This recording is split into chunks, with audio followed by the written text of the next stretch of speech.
Dios y Padre nuestro, te pedimos que tú nos ministres en esta tarde, mañana, Señor, y que nos enseñes cuál es el propósito que tienes para nuestras vidas en este mensaje.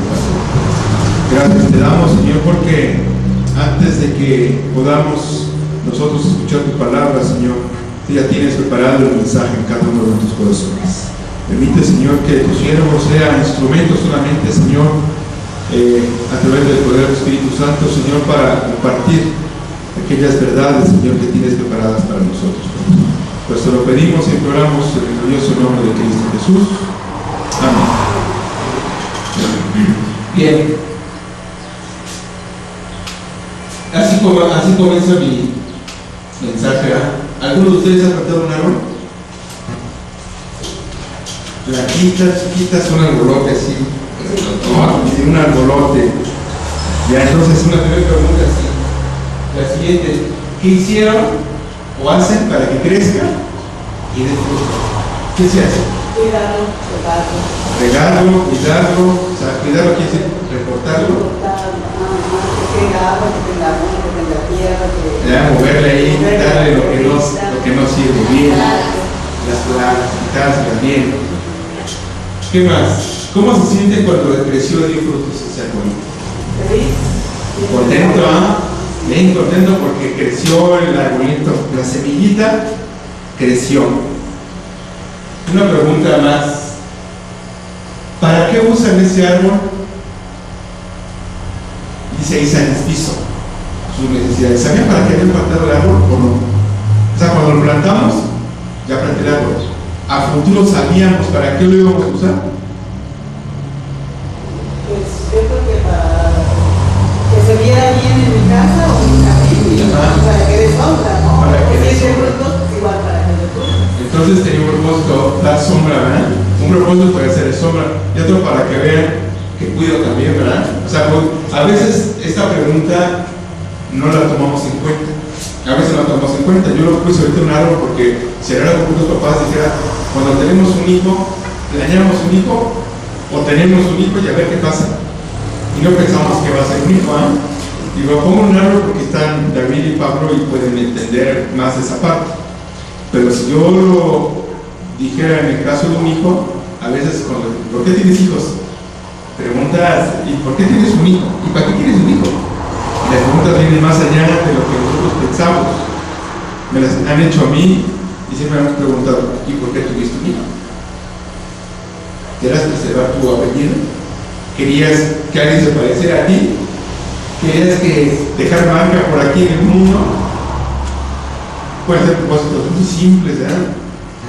O simplemente quiero dedicarme a alguien, quiero dedicar mi vida a alguien también. Ya, pues otra pregunta, pero bueno. Vamos.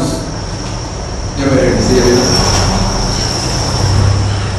esta es mi última pregunta, me adelanté a esa pregunta, pero viene otra pregunta. ¿Alguno de ustedes ha plantado una iglesia?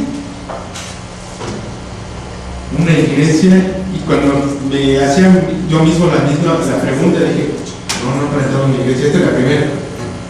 Estoy iniciando y empiezo a pensar, este es el lugar donde Dios nos puso y que pretendemos que es una iglesia, ¿verdad? ¿Qué haríamos o hacemos para que crezca y dé fruto? Esa es una buena pregunta. Cuando vamos a una iglesia y nos congregamos en una iglesia, pocas veces nos replanteamos la pregunta, ¿por qué esta iglesia? ¿En qué voy a ayudar yo a esta iglesia? Por ejemplo, ¿de qué manera yo voy a contribuir para que esta iglesia vaya a empezar a tomar forma, que crezca? Para que crezca, ¿de qué manera voy a contribuir por un lado? ¿Y qué frutos son los que esperamos? ¿Podríamos decir algunos frutos que esperamos de una iglesia? Bueno, una iglesia, para comenzar, son los miembros, ¿no? Como tales, la iglesia lo forman los miembros que somos el cuerpo de Cristo. 2. ¿Cuál fruto es el que esperaría la iglesia?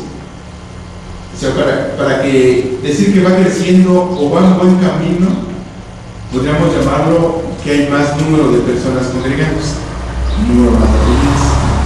que tienen más formas de sentir a la comunidad. Podría ser otra. Otra forma es que tienen otros hijitos. O sea, esa ya tiene otra. Entonces esa es una forma de ver que hay un crecimiento en la iglesia. Algunos creen que solamente se mide en números, en cantidades económicas. Obvio es que es un resultado secundario, porque si la iglesia está fuerte y está comprometida, no necesita uno ponerle la pistola porque tiene el celular. Constantemente va a estar dando la iglesia porque tiene un propósito de la iglesia. Bien. ¿Podemos imaginar cómo nos sentiremos cuando crezca esta iglesia? ¿O nos imaginamos la iglesia? Tus paredes, un lugar para un coro, una recepción, un púlpito más grande, llena. En fin, podemos imaginar muchas cosas, empezar a imaginar qué es lo que esperamos de esta iglesia. Y será bien o sea mal, no lo sé, ¿verdad? A veces podemos pensar cosas que no debieran estar. Nosotros no lo sabemos, pero Dios lo tiene contemplado desde la eternidad. Y el apóstol Pablo nos lo enseñará en el mensaje de hoy. Eso es importante. A veces nosotros no nos percatamos de lo que estamos haciendo. ¿Por qué estamos aquí? ¿Por qué lo hacemos? Entonces, eso tiene los boletines al frente, un cuerpo unido creciendo en Cristo. Ese es el mensaje. Acabamos de leer 16 versículos y ese es el mensaje del día de hoy. Un cuerpo unido creciendo en Cristo. Lo dividí en algunos pasajes. Ahí están todos. Este es el mensaje del día de hoy. Está dividido así en 5 partes. La primera parte tengo ser hijos de Dios nos mantiene unidos. Este es un tema que vamos a ver. Ser hijos de Dios nos mantiene unidos. La unidad es básica. 2. La gracia de Dios nos une. No solamente ser adoptados hijos de Dios, sino la gracia de Dios. Recordamos que la gracia de Dios tiene que ver con que Dios nos da lo que no merecemos. Y la misericordia no nos paga por lo que merecemos, ¿verdad? Y la gracia tiene que ver que Dios nos da cosas, sí, nos da muchos regalos, muchas cosas. Entonces, la gracia de Dios nos une. 3. Cristo recibió a fin de dar. Cristo recibió y dio. El Rey es hijo de Dios, es Dios mismo, y se dio, se entregó para darnos a nosotros. Eso pocas veces lo consideramos. Nosotros queremos dar, pero recibir y no dar. Entonces, el que recibe, da. Eso es lo que está enseñando. 4. Los dones de Dios nos unen y nos edifican. Dice que había pastores, ¿verdad? Había evangelistas, había maestros. Entonces de eso está hablando. Los dones de Dios nos unen y nos edifican. Y 5. El amor nos da armonía, fortaleza y unidad. Algo que no debemos olvidar. Hemos estado enseñando durante las semanas pasadas mucho acerca de Efesios. Vinieron a la primera clase de Efesios, luego vinieron después de otra clase. Ya estamos en el capítulo 4 de Efesios. Del capítulo 1, 2 y 3 el apóstol Pablo da mucha teología, enseña cómo se forma, y a partir del capítulo 4 va a enseñar cómo se practica lo que ha enseñado. Comienza la parte práctica. Casi todas las cartas del apóstol Pablo, la mitad es teología, vamos a decir la parte teórica, y después viene la parte práctica. Vienen los dos lados. Entonces, el primer punto es: ser hijos de Dios nos mantiene unidos. Versículos 1 al 3. Dice: yo pues preso en el Señor, os ruego que andéis como es digno de la vocación con que fuisteis llamado. Hay una palabra ahí: yo pues preso en el Señor. preso del Señor es Él. Dice la misma palabra, a veces somos esclavos del dinero, del trabajo o de alguien más. Dice Pablo, yo soy preso, soy esclavo del Señor, yo soy esclavo del Señor. Dice, y está rogando una oración que decía yo al inicio, os ruego que andéis como es digno de la vocación con que fuisteis llamados. Decíamos en el mismo libro de Efesios que Dios nos llamó primeramente con amor, ¿verdad? Y nos escogió o nos seleccionó tal como éramos de pecadores. No necesitó que nosotros cambiáramos algo. Así como éramos de pecadores, Él nos dio vida estando muertos, dice el versículo así. Estando muertos, Él nos dio vida. Y lo que Él quiere cuando nos reconcilie nuevamente con el Padre, quiere que nos reconciliemos con nuestros semejantes para que vivamos en paz. Eso quiere Dios. Entonces dice que nosotros tenemos que vivir como Él nos ha enseñado a vivir. Algo muy importante, Él nos ha enseñado a vivir en amor, en reconciliación, para tener paz. Entonces Él quiere que nosotros vivamos de esa manera. Ruego que andéis como es digno de la vocación con que fuisteis llamado. Así quiere que nosotros vivamos. Luego dice enseguida, con toda humildad.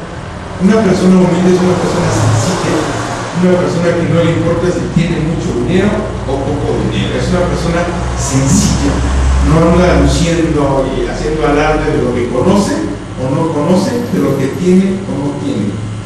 Él está feliz y contento con lo que es. Dice la palabra enseguida, ¿con qué otra cosa? Mansedumbre. Manso, obedece. No está resonando, no está cuestionando. Una persona, entonces dice, estamos hablando de un llamado como Él quiere que tengamos una relación. Entonces, mansa, humilde, también. Así quiere que nosotros nos comportemos bien con los demás. Eso es lo que nos está llamando la palabra de nuestro Dios. Con toda humildad, mansedumbre, soportándonos con paciencia los unos a los otros. Eso es bien importante. ¿Tenemos diferencias? No vamos a llevarnos bien con todos y a todos les vamos a caer bien. Por ahí dice que nos soportemos con paciencia. La paciencia, decía yo que cuando uno está en el hospital, está uno esperando ser atendido, somos unos pacientes, bueno, en realidad somos unos impacientes, porque ya queremos que nos atienda el doctor y queremos que nos cure nuestra dolencia. Y es todo lo contrario. La paciencia es saber esperar en paz, tranquilos. Dios tiene sus tiempos. Entonces, ¿tenemos diferencias con alguien? Sí, y dice que nos soportemos con paciencia. ¿Y el ingrediente allí cuál es? El amor. El final del capítulo 3, la mezcla para poder edificarnos, decía yo, Dios quiere que edifiquemos una iglesia y nosotros somos ladrillos, todos somos ladrillos. Y la mezcla es el amor, es el que nos va a juntar mucho y nos va a hacer fuertes, ¿verdad? Ese es el ingrediente primordial en esta carta, es el amor. El amor es el que va a hacer muchas cosas. El versículo 3 dice, solícitos, dispuestos en guardar la unidad del espíritu, en el vínculo de la paz. Eso está diciendo la palabra de Dios. Yo no lo resumo de una, soy muy práctico, luego me gusta nuevamente reiterar lo que enseño. Versículo 1, el mejor método misionero es la vida consagrada a Dios. No podemos hacer otra cosa. Decía yo, ¿verdad?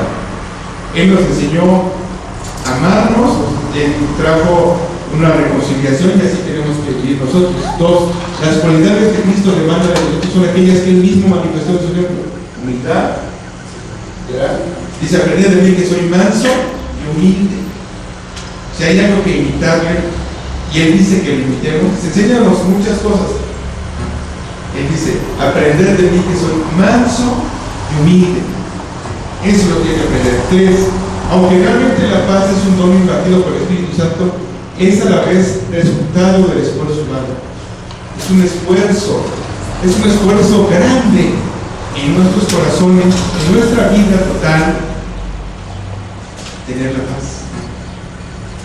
¿Es un don de Dios? Ciertamente es un don de Dios. Por estar en paz con los demás tiene primeramente que ver, reconocer que Dios nos reconcilió con Él. Y posteriormente Dios quiere que nos reconciliemos entre nosotros para que yo tenga paz. Entonces es un esfuerzo humano. Claro que es un esfuerzo, ¿por qué? Porque primero tengo que reconocer que Dios me perdonó, que soy un pecador y que tengo que arrepentirme, dejar de vivir como vivo y vivir como Dios manda. 2. Entonces, seguimos adelante. Ese es el primer punto. El siguiente. Dice aquí el versículo, la segunda parte. La gracia de Dios nos une. La gracia de Dios nos une. Dijimos que la gracia es lo que Dios nos da gratuitamente, aunque no lo merezcamos. Mi hijo reprobó 20 materias y yo le regalo un libro o una computadora. ¿Se lo merece? No se lo merece, pero yo se lo quiero dar, aunque no se lo merezca. Eso es gracia. Entonces dice los siguientes versículos de 4 al 7. Vamos a irnos despacito. Dice el versículo 7: un cuerpo, un espíritu, como fuisteis también llamados en una esperanza de vuestra vocación. Un cuerpo. ¿Quién es el cuerpo para nosotros? El Señor Jesús es la cabeza, dice el capítulo 2 de Efesios, y nosotros su cuerpo. Y nos da la gran bendición de que nosotros, su cuerpo, seamos tan importantes para Él que dice: yo no puedo ser Dios ni ser Salvador sin mi cuerpo. Y ese cuerpo somos nosotros. Nosotros somos sus manos, sus pies, su tronco. Todos somos de Él. Y entonces está diciendo un cuerpo. Como iglesia somos un cuerpo. El título de este dice: la gracia de Dios nos une. Dios nos ha comprado y ha pagado un precio, que es su sangre, para hacer este cuerpo que somos nosotros. Él ha dado su sangre para ser perdonados nosotros y ser librados de esclavitud y de justicia, etcétera, todo ese tipo de cosas. Pero Dios quiere entonces que nosotros recordemos que somos un cuerpo. Quizá haya 20 iglesias, 1000 iglesias, yo no sé cuántas iglesias hay, pero somos un mismo cuerpo. Un mismo cuerpo, y a veces tenemos problemas denominacionales, eclesiásticos. Son más grandes esas diferencias que reconocer que tenemos un mismo Dios, un mismo cuerpo. Y dice allí, enseguida, un espíritu. ¿Quién es el que obra en nosotros? El Espíritu Santo. ¿Dónde obra el Espíritu Santo? En nosotros. Somos templo del Espíritu Santo. ¿Quién es el que nos trae a este lugar? Mi propia convicción, mi deseo de ser mejor, es Dios que nos trae. Sus pasos aquí, Él nos trae. Entonces su Espíritu es el que nos mueve a todos nosotros. Un cuerpo, un espíritu, como fuisteis también llamados en una misma esperanza de vuestra vocación. No les dijo a los que nos han rescatado: tú, porque te rescato, eres mayor o menor. Él dio su misma sangre para perdonar infinidad de pecados diversos de nosotros, y nos da una esperanza de vida. Nos ha adoptado como sus hijos y nos da una esperanza de ser llamados ahora hijos de Dios. Dice que había una división entre personas que no eran del pueblo de Dios y todos los demás. Y dice en Efesios capítulo 1, 3 que Él rompió esa barrera para que seamos uno solo, una misma esperanza, un mismo Dios, un mismo cuerpo. Esa es la esperanza de nosotros, de eso está hablando. La gracia de Dios nos da la oportunidad de formar parte de un mismo cuerpo, de un mismo Dios, de un mismo espíritu, y son 7 uno, una esperanza, ya dijimos dos, un cuerpo y un espíritu. Enseguida dice, un Señor, una fe, un bautismo, versículo 5, un Señor. ¿Quién es el Señor? Dios. Dice, Señor de señores, soberano y Rey, todo. Es un Señor nada más. Y Él es el único al que nosotros le debemos la gloria y la honra y la alabanza. Eso está diciendo, ¿quién nos ha respetado? ¿Muchos o uno? Un solo Dios, nada más. Un solo Dios. ¿Qué más dice entonces? Un Señor, una fe. ¿Por qué dice una fe? ¿Cuántas veces hay? Bueno, a veces la gente tiene fe en la misma Biblia, la tiene bien guardada, en mis mismas capacidades intelectuales y físicas. Tengo fe en mí y voy a salir adelante. Con fe también. Tenemos fe en nuestros hijos. Tenemos fe que nuestros padres no nos van a dejar, en la herencia que nos tienen prometida. Es una fe que tienen. Pero esa fe no es la que está hablando la palabra de los Dios. Es una fe, una esperanza. Aquí tenemos solamente entrada a la vida o al Padre en Cristo Jesús. Es el único, porque Él es el camino, Él es la verdad y Él es la vida. No hay otro camino. Así le decía a quien, a la mujer samaritana. No hay otro, porque ella discutía, había otros lugares, no, solamente hay un lugar. Si supieras de quién estoy hablando, con quién hablas, perdón, le pedirías agua. Ya no tendrías más sed. Un cuerpo, un espíritu, perdón. 5, un Señor, una fe, un bautismo. Hay dos cosas, cuando nosotros leemos el libro tanto del Evangelio de Marcos como el Evangelio de Mateo, hay cosas muy particulares que dejó que cada uno de nosotros tenía que hacer. Ir y predicar el Evangelio y hacer discípulos, y bautizándolos en el nombre del Padre, del Hijo y del Espíritu Santo.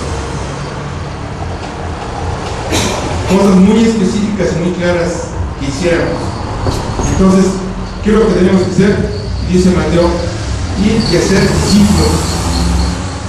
Marcos habla del bautismo, Mateo no habla del bautismo, pero Mateo le da énfasis a hacer discípulos y predicar, enseñar. Eso es importantísimo. Si nosotros no lo hacemos, todo lo demás es en vano. Si una vez que creen y no los bautizamos, también estamos errando. Es el siguiente paso. Que somos creyentes, nos bautizamos, ¿verdad? Porque estamos confesando y queremos ser parte del mismo cuerpo, queremos ser manifestar a los demás. Dios ha hecho la obra y ha llegado el momento en que dice, me quiero bautizar. No hay otro tiempo después. Dios ha hecho la obra, Dios me ha regenerado, Dios me ha cambiado. No tengo más que dar agradecimiento y decirle a los demás, soy parte de él. ¿Verdad? Entonces, versículo 6. Un Dios y Padre de todos, el cual es sobre todos y por todos y en todos. ¿Desde cuándo existe Dios? Desde la eternidad existe Dios. Esta parte ya la vimos, Versículo 4. Para que vayamos viendo. El 5. Seguimos el mismo capítulo, el versículo 5. El único Señor Jesucristo en quien todos los cristianos creen y en quien todos han sido bautizados, funde a todos los hijos de Dios en un cuerpo, tanto los que están en la tierra como los que ya están en el cielo. ¿Verdad? Un Señor, una fe, un bautismo. Estamos en el versículo 6, ¿verdad? Versículo 6.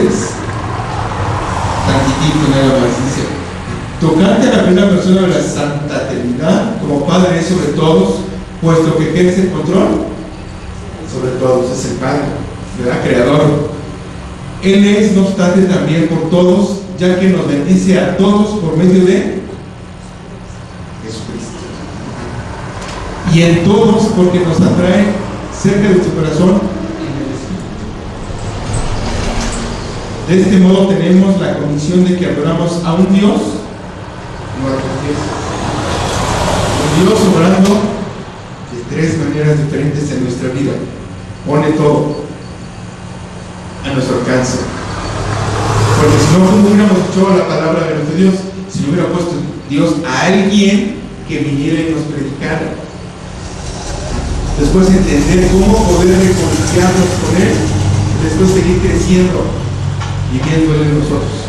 Decía el Señor Jesús: es necesario que yo vaya para que venga otro consolador, otro igual que yo, que esté en nosotros.